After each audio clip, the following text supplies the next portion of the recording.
Bonjour et bienvenue dans la météo du Bitcoin. Tous les yeux sont rivés sur Solana. La souffrance de Solana qui monte quand on n'en a pas, c'est terrible. Ah là là. Si jamais vous êtes dans le cadre de la FOMO qui s'empare de vous, sachez que on peut avoir raté une opportunité, mais vous ne les aurez pas toutes ratées. Et au moment même, c'est ce que je dis souvent au VIP, au moment même où vous êtes né, vous aviez déjà raté des millions d'opportunités. Si vous regardiez en 1920, 1929, Jessie Livermore, il y en avait plein déjà des opportunités. Donc vous inquiétez pas, si c'est pas celle-là, c'est la prochaine. Et puis on est en crypto. Les soldes sont vite arrivés. Les pumps, il n'y en aura pas qu'une. Il y a 9000 coins. Il y aura bien une baleine à un moment qui s'occupera d'un autre. Bon, sur ce...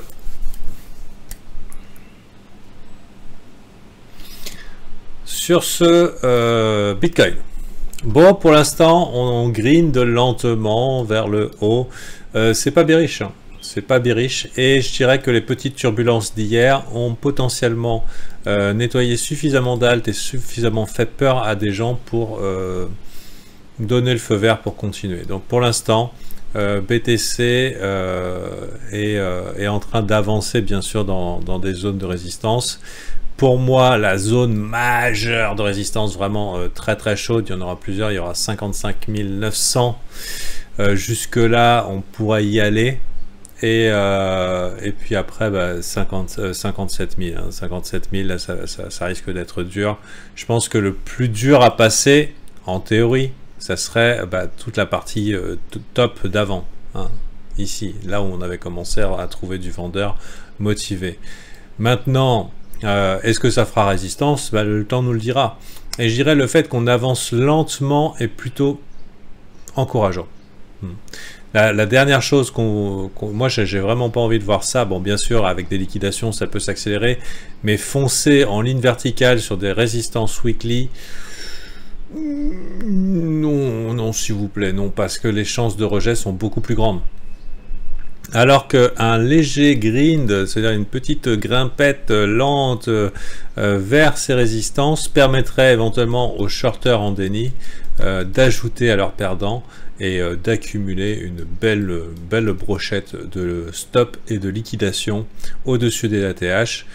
À partir du moment, si Bitcoin n'est pas rejeté ici, je pense qu'ici il y aura zone de turbulence, entre 55 009 et 57 000, il faut s'attendre à des zones de turbulence, et peut-être même un dip, on verra comment ça se passe, ceux qui ont le marché dans la main, qu'est-ce qu'ils vont faire.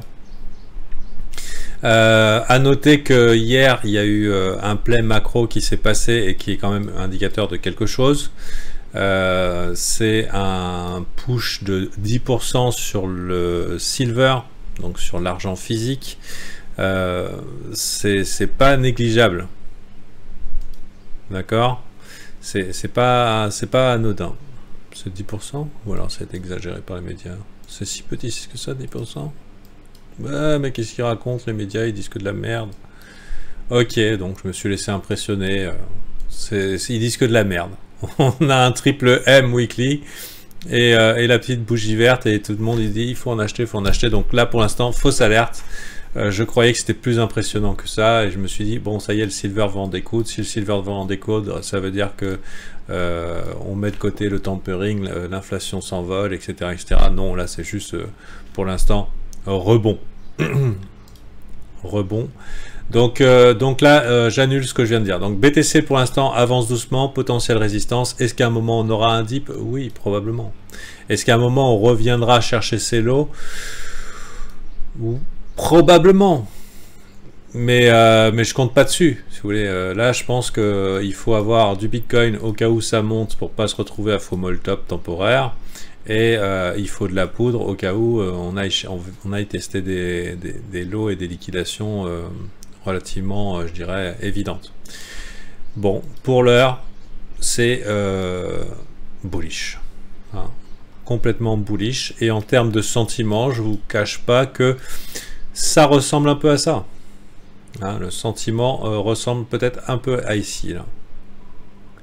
Donc, où on hésitait, putain, c'est le vertige, etc., etc., et que le Bitcoin green sa mère vers le haut, tandis que les gens sont en mode disbelief. Il y a un petit peu de disbelief sur cette montée.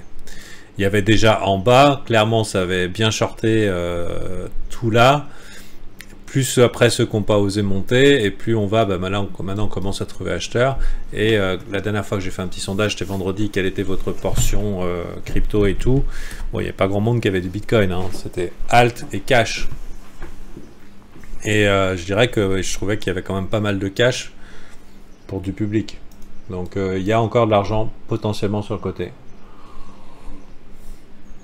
Maintenant, il faut savoir aussi que ceux qui ont la main sur ce marché, l'intérêt d'une pump, c'est quoi? 11% en spot? C'est vrai? Clac, clac, clac, clac, clac, clac. Non, non, c'est bon.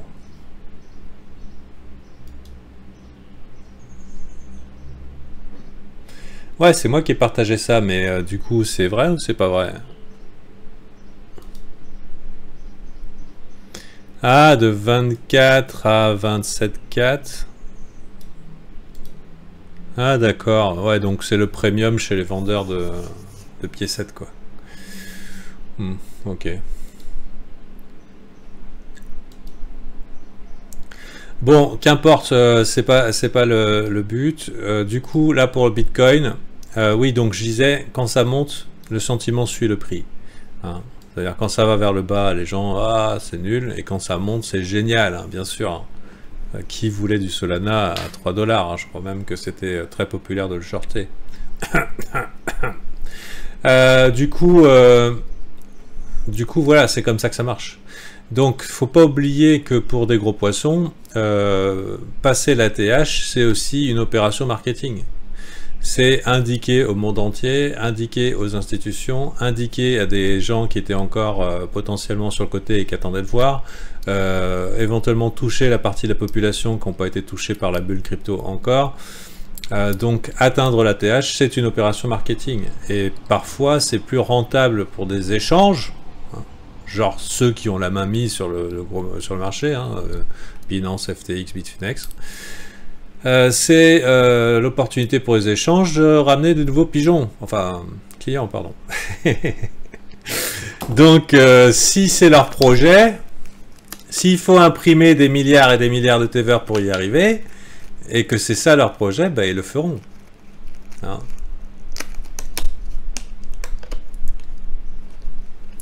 Donc voilà, ouais, tout à fait. D'ailleurs, on avait identifié, hein, que ça allait monter, nous.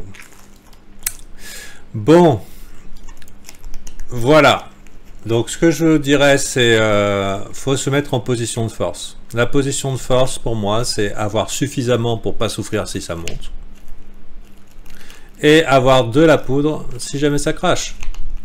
Si vous êtes dans des zones où vous êtes content de votre profit, éventuellement alléger votre position.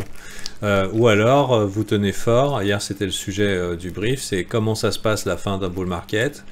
Et je leur ai donné leur dose d'opium pour leur donner la conviction nécessaire de se mettre en situation de force pour les derniers mois du bull market. À noter que normalement, le plus pourri des derniers mois du bull market, c'est septembre. Donc, voilà.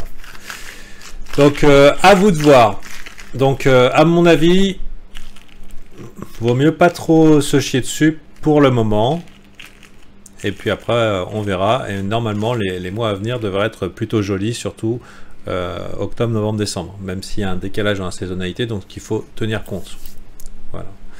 Bon, allez, bonne journée à vous. C'est tout simplement pour dire que le BTC monte. Hein, voilà. Et puis, si vous voulez rejoindre chez VIP, avoir un peu plus de contenu, ça se passe tous les jours 1 heure, du lundi au vendredi. Et vous pouvez regarder dans le descriptif de la vidéo les liens pour nous rejoindre. Bonne journée.